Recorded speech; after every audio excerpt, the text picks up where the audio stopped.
सुनिए, क्या आपने कभी सोचा है कि भगवान भी बीमार पड़ सकते हैं? नहीं ना? लेकिन ओडिशा के पुरी में समुद्र की लहरों के बीच खड़े उस पवित्र मंदिर में हर साल एक ऐसी घटना घटती है जो दिल को छू जाती है। वहां के महाप्रभु जगन्नाथ, जो इस पूरे ब्रह्मांड के स्वामी हैं, हर साल अपनी रथ यात्रा से पहले 15 दिनों के लिए बीमार पड़ जाते हैं। जी हां, आपने सही सुना, वही जगन्नाथ जी, जिनके दर्शन मात्र से भक्तों के सभी कष्ट दूर हो जाते हैं। वे खुद बीमार हो जाते हैं, लेकिन ये कोई साधारण बीमारी नहीं है। ये है उनके असीम प्रेम की कहानी, एक ऐसी कहानी जो हमें सिखाती है कि सच्चा प्रेम क्या होता है। नमस्कार प्यारे दर्शकों, एक बार फिर आपका स्वागत है हमारे YouTube चैनल विद्या ज्ञान सागर में। प्यारे दर्शकों, आज हम एक नई कहानी, एक नया वीडियो लेकर आपके सामने उपस्थित हुए हैं। आज की जो कथा है वो अत्यंत ज्ञानवर्धक और प्रेरणादायक है। कथा शुरू करने से पहले आपसे एक विनम्र निवेदन है। शास्त्रों में कहा गया है कि अधूरी छोड़ी गई कथा दुख और पाप का कारण बनती है, इसलिए इसे अंत तक अवश्य सुने। और अगर आप अपनी माँ से सच्चा प्रेम करते हैं तो इस वीडियो को लाइक करें, हमारे चैनल को सब्सक्राइब करें और कमेंट में माँ लिखकर अपना समर्थन दें। तो आइए बिना किसी विलंब के आरंभ करते हैं आज की प्रेरणादायक कथा। ज्येष्ठ मास की पूर्णिमा का दिन, आकाश में चांद की चांदनी और पुरी में भक्तों का सैलाब। ये दिन है स्नान पूर्णिमा का, जब भगवान जगन्नाथ अपने भाई बलभद्र और बहन सुभद्रा के साथ मंदिर से बाहर आते हैं। लेकिन ये कोई साधारण स्नान नहीं है। 108 सुवर्ण घड़ों में भरा गया है पवित्र जल गंगा, यमुना, नर्मदा, गोदावरी और सिंधु के पानी से। इस जल में मिलाए गए हैं अनगिनत सुगंधित फूल, तुलसी के पत्ते और आयुर्वेदिक जड़ी बूटियां। जब ये शीतल जल भगवान के कोमल शरीर पर गिरता है तो लगता है जैसे पूरी प्रकृति उनकी सेवा में लग गई हो। हजारों भक्त मंत्रोच्चार के साथ इस दृश्य को देखते हैं। कहीं किसी की आंखों से आंसू गिर रहे हैं, कहीं कोई भाव विभोर होकर नृत्य कर रहा है। ये स्नान सिर्फ एक अनुष्ठान नहीं, बल्कि प्रेम का सागर है जो तरंगित हो रहा है। लेकिन फिर क्या होता है? स्नान के बाद भगवान को ठंड लग जाती है, उन्हें बुखार आ जाता है। हाँ, सच में वे बीमार पड़ जाते हैं। और इसके बाद शुरू होता है वो समय जिसे कहते हैं अनवसर काल। अब मंदिर के कपाट बंद हो जाते हैं। 15 दिनों तक भक्तों को अपने प्रभु के दर्शन नहीं होते। बाहर हजारों भक्त इंतजार करते हैं, दुआएं करते हैं, रोते हैं, प्रार्थना करते हैं। अंदर भगवान आराम कर रहे हैं, बीमारी से उबरने की कोशिश कर रहे हैं। क्या आप जानते हैं इन 15 दिनों में क्या होता है? मंदिर के पुजारी वैद्य बन जाते हैं, भगवान को आयुर्वेदिक काढ़ा दिया जाता है, उन्हें फलों का रस पिलाया जाता है, शीतल लेप लगाया जाता है, रात को सोने से पहले मीठा दूध अर्पित किया जाता है।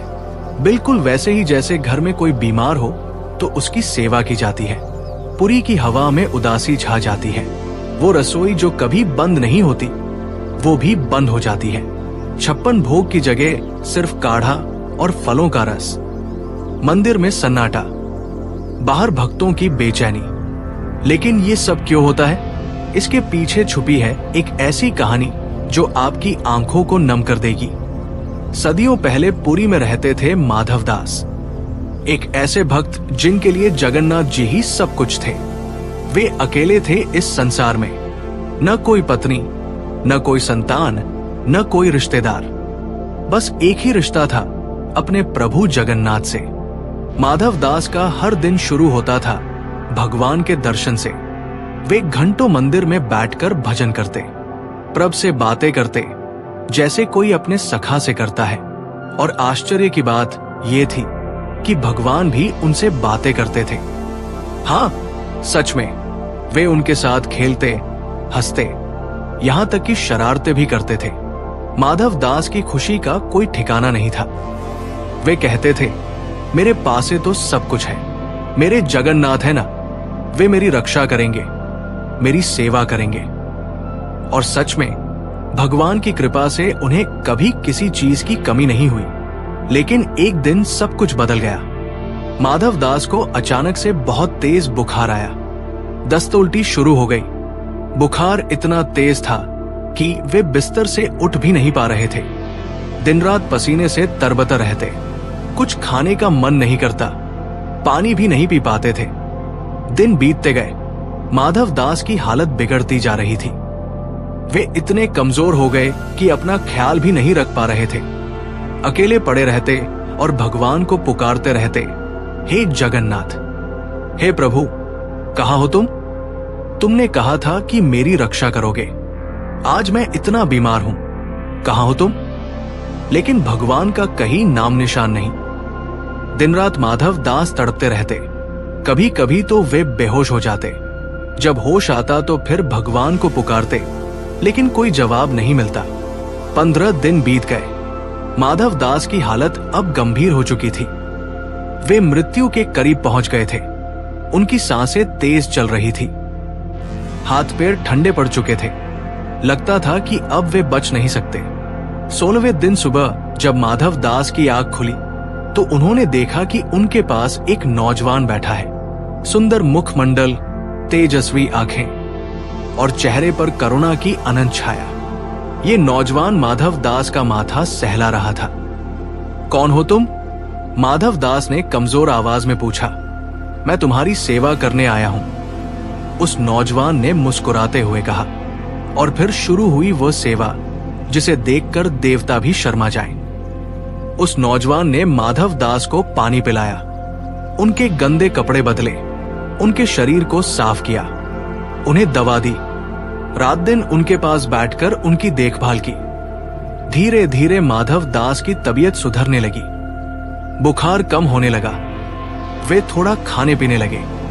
उस नौजवान की सेवा इतनी निस्वार्थ थी कि माधव दास हैरान रह गए। तुम कौन हो भाई? तुम मेरी इतनी सेवा क्यों कर रहे हो?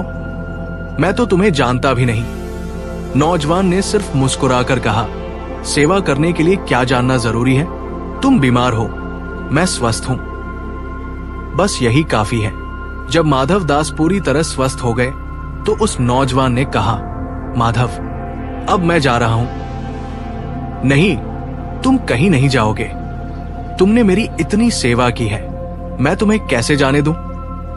मुझे जाना होगा माधव, लेकिन तुम परेशान मत हो, मैं हमेशा तुम्हारे साथ हूं। और ये कहकर वो नौजवान अदृश्य हो गया। माधव दास हैरान रह गए। ये क्या हुआ? वो कौन था? उसी रात माधव दास के सपने में भगवान जगन्नाथ आए। वही मुस्कान, वही करुणा भरी आंखें। माधव, पहचाना मुझे? माधव दास की आंखों से आंसू बहने लगे। प्रभु, वो नौजवान, वो तुम थे? हाँ माधव, मैं ही था। तुम्हारी सेवा करने के लिए मैं स्वयं आया था। लेकिन प्रभु, आप तो भगवान हैं, आपने मेरी सेवा क्यों की? मैं तो आपका दास हूं। भगवान जगन्नाथ की आंखों में आंसू आ गए। माधव, जब मेरा भक्त कष्ट में होता है तो मुझसे रहा नहीं जाता। तुम्हारी पीड़ा मैं सह नहीं सकता था, इसीलिए मैं आया था। लेकिन प्रभु, अगर आप चाहते तो मेरा रोग तुरंत ठीक कर सकते थे।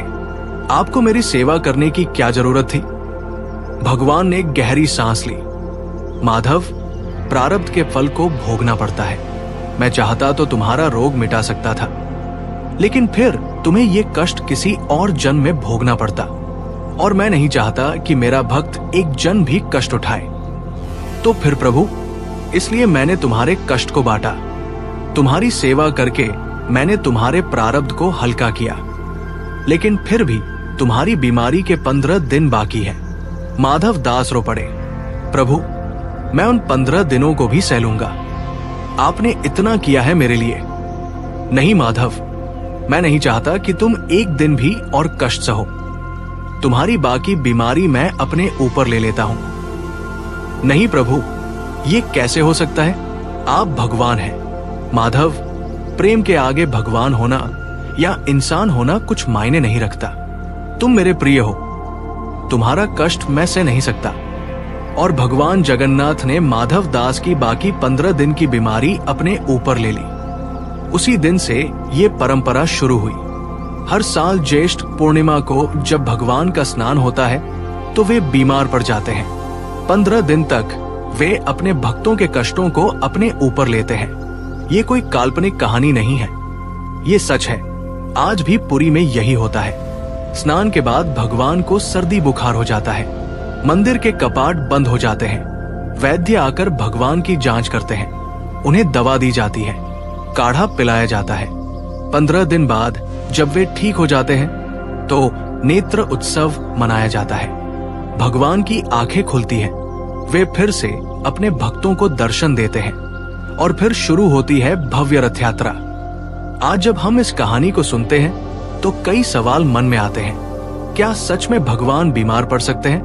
क्या वे दर्द महसूस कर सकते हैं? जी हाँ, वे कर सकते हैं, क्योंकि प्रेम के आगे कुछ भी असंभव नहीं।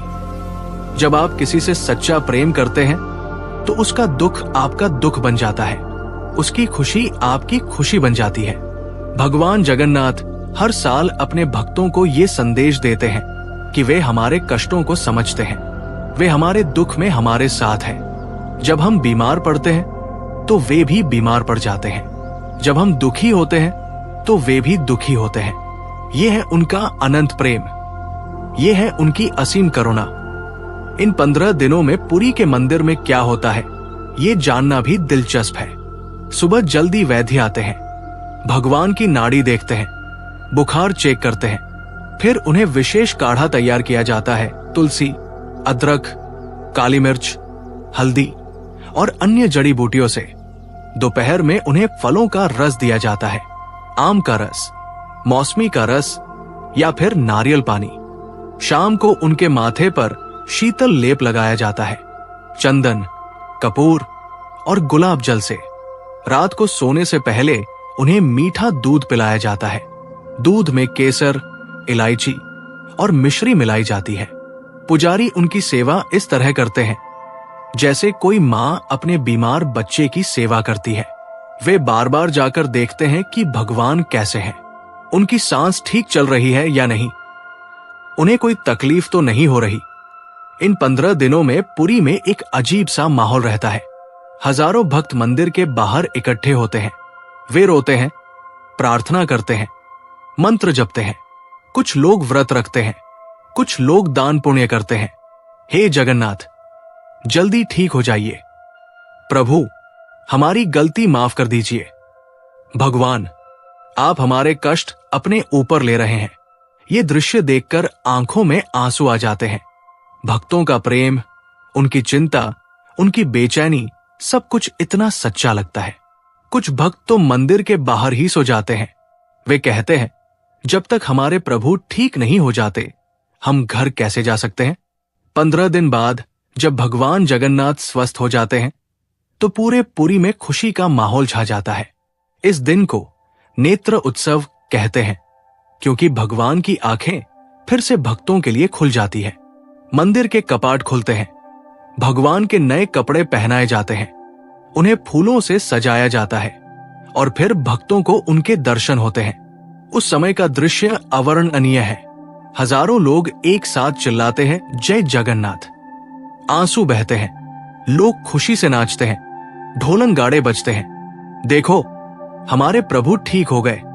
15 दिन बाद उनके दर्शन हुए, कितने सुंदर लग रहे हैं। और फिर अगले दिन शुरू होती है भव्य रथ यात्रा।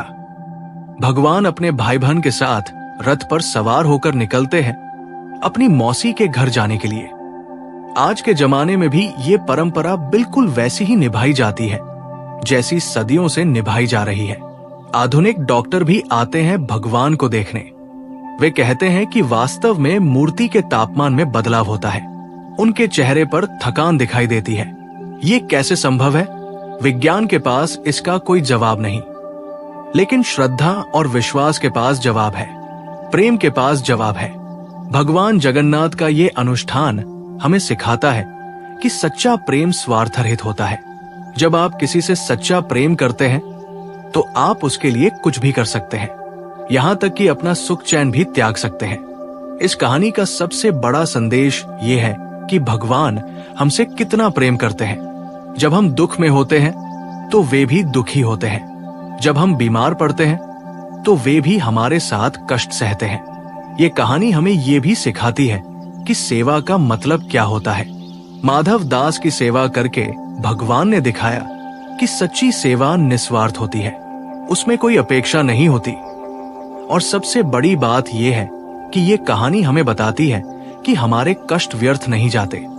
भगवान हमारे हर दुख को देखते हैं, समझते हैं और उसे अपने ऊपर ले लेते हैं।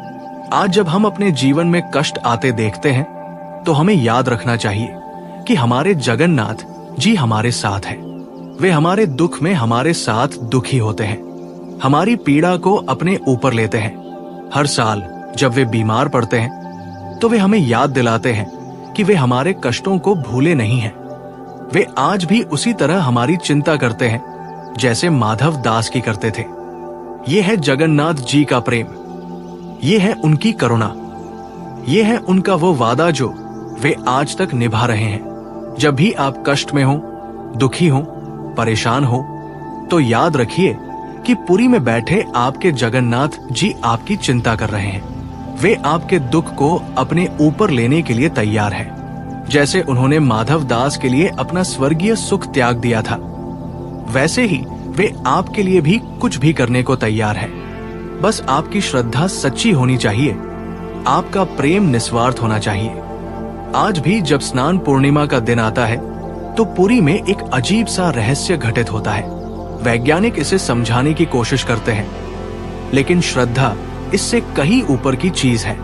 भगवान जगन्नाथ की मूर्ति में वास्तव में तापमान का बदलाव होता है। जो लोग उन्हें छूते हैं वे बताते हैं कि उनका शरीर गर्म हो जाता है, जैसे बुखार में होता है। उनके चेहरे का रंग भी बदल जाता है, आंखें थक जाती हैं। ये कैसे संभव है? एक पत्थर की मूर्ति में ये लक्षण कैसे आ सकते हैं? पुजारियों का कहना है कि ये भगवान की लीला है। वे सच में अपने भक्तों के कष्ट अपने ऊपर लेते हैं। उनका शरीर इसलिए गर्म होता है क्योंकि वे हजारों लोगों की पीड़ा को सह रहे होते हैं। हर साल इन 15 दिनों में एक खास बात होती है। जो भक्त मंदिर के बाहर प्रार्थना करते हैं उनकी मनोकामनाएं पूरी हो जाती हैं। कैंसर के मरीज ठीक हो जाते हैं, बांझ औरतों को संतान प्राप्त होती है, परीक्षा में फेल होने वाले बच्चे पास हो जाते हैं। एक भक्त बताता है, मेरी मां को कैंसर था, डॉक्टरों ने जवाब दे दिया था। उस साल अनवसर काल में मैं रोज मंदिर के बाहर बैठकर रोता था। मैं कहता था, प्रभु आप मेरी मां का दुख अपने ऊपर ले लीजिए। 15 दिन बाद जब भगवान ठीक हुए तो मेरी मां भी ठीक हो गई। एक और भक्त कहता है, मेरा बेटा 5 साल से बोल नहीं पा रहा था। मैंने अनवसर काल में व्रत रखा, भगवान से कहा कि वे मेरे बेटे की तकलीफ अपने ऊपर ले लें। नेत्र उत्सव के दिन जब मंदिर के कपाट खुले तो मेरे बेटे ने पहली बार जय जगन्नाथ कहा। ये सिर्फ कहानियां नहीं है, ये वास्तविक अनुभव है उन लोगों के जिन्होंने भगवान जगन्नाथ की करुणा को महसूस किया है। इन 15 दिनों में पुरी का पूरा माहौल ही बदल जाता है। यहाँ के स्थानीय लोग बताते हैं कि हवा में एक अजीब सी शांति छा जाती है, समुद्र की लहरें भी धीमी हो जाती हैं। पुरी के पुराने निवासी बताते हैं कि माधव दास की आत्मा आज भी वहां भटकती है। वे कहते हैं कि अनवसर काल के दिनों में एक बुजुर्ग व्यक्ति मंदिर के आसपास दिखाई देता है। वो भगवान के लिए रोता है, उनकी चिंता करता है। ये माधव दास की आत्मा है। वे कहते हैं वो आज भी अपने प्रभु की सेवा कर रहा है। भगवान जब बीमार पड़ते हैं तो वो उनके पास आ जाता है। ये सुनकर रोंगटे खड़े हो जाते हैं। प्रेम इतना गहरा हो सकता है कि मृत्यु के बाद भी वो समाप्त न हो। एक पुजारी बताता है, मैंने कई बार देखा है, रात के समय जब हम भगवान की सेवा करते हैं तो लगता है जैसे कोई और भी वहां है, कोई और भी भगवान का माथा सहला रहा है। 15 दिन बाद जब भगवान ठीक हो जाते हैं तो पूरी दुनिया में खुशी छा जाती है। रथ यात्रा का दिन आता है। 3 विशाल रथ तैयार किए जाते हैं, भगवान जगन्नाथ के लिए, बलभद्र जी के लिए और सुभद्रा जी के लिए। ये यात्रा सिर्फ एक उत्सव नहीं है, ये जीत का जश्न है। प्रेम की जीत, करुणा की जीत, अच्छाई की जीत।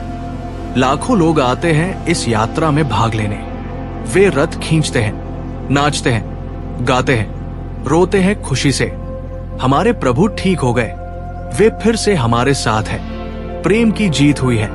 ये दृश्य इतना भावुक होता है कि देखने वाले की आंखों से आंसू निकल आते हैं। रथ यात्रा में भगवान जाते हैं गुंडीचा मंदिर। ये उनकी मौसी का घर माना जाता है। यहाँ की कहानी भी दिलचस्प है। कहते हैं कि भगवान की मौसी गुंडीचा उनसे बहुत प्रेम करती थी। जब भगवान बीमार पड़ते थे तो वो बहुत परेशान हो जाती थी। वो रोती थी, उनके लिए प्रार्थना करती थी। एक बार उसने भगवान से कहा, प्रभु, आप हर साल बीमार क्यों पड़ते हैं? मुझसे आपकी बीमारी नहीं देखी जाती। भगवान ने मुस्कुराकर कहा, मौसी, ये मेरे भक्तों के लिए है, लेकिन चिंता मत करो। जब मैं ठीक हो जाऊंगा तो तुम्हारे घर आऊंगा। तब से ये परंपरा है कि भगवान अपनी बीमारी के बाद मौसी के घर जाकर विश्राम करते हैं। वहां वे 9 दिन रहते हैं। मौसी उनकी सेवा करती है, उन्हें स्वादिष्ट भोजन कराती है। ये है रिश्तों का प्रेम, ये है पारिवारिक स्नेह। भगवान भी हमारी तरह रिश्ते नाते निभाते हैं।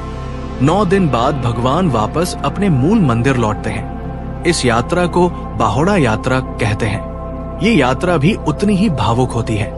भक्त कहते हैं, प्रभु अब घर वापस जा रहे हैं, वे अपने भक्तों के पास वापस आ रहे हैं। लेकिन इस यात्रा में एक दुख भी होता है। भगवान फिर से 1 साल बाद बीमार पड़ेंगे। फिर से 15 दिन का इंतजार होगा। अगले साल भी यही होगा। भक्त सोचते हैं, प्रभु फिर से हमारे दुख अपने ऊपर लेंगे। ये चक्र निरंतर चलता रहता है। हर साल बिना रुके, बिना थके। पुरी के मंदिर का महाप्रसाद दुनिया भर में प्रसिद्ध है, लेकिन अनवसर काल में ये प्रसाद नहीं बनता। क्यों? पुजारी बताते हैं, जब भगवान बीमार होते हैं तो वे भोजन नहीं कर सकते, इसलिए रसोई बंद हो जाती है। लेकिन 16वें दिन जब भगवान ठीक हो जाते हैं तो पहला प्रसाद बनता है पना का। ये एक खास पेय होता है, दही, गुड़, केला और नारियल से बना। इस प्रसाद की खासियत यह है कि ये तुरंत ठीक कर देता है। जो भक्त इसे पीते हैं उनकी सभी बीमारियां दूर हो जाती हैं। ये वही प्रसाद है जो भगवान अपनी बीमारी के बाद खाते हैं। पुजारी कहते हैं, इसमें वो शक्ति है जो सभी रोगों को हरा देती है। ये परंपरा सिर्फ धार्मिक नहीं है, ये एक सामाजिक आंदोलन है।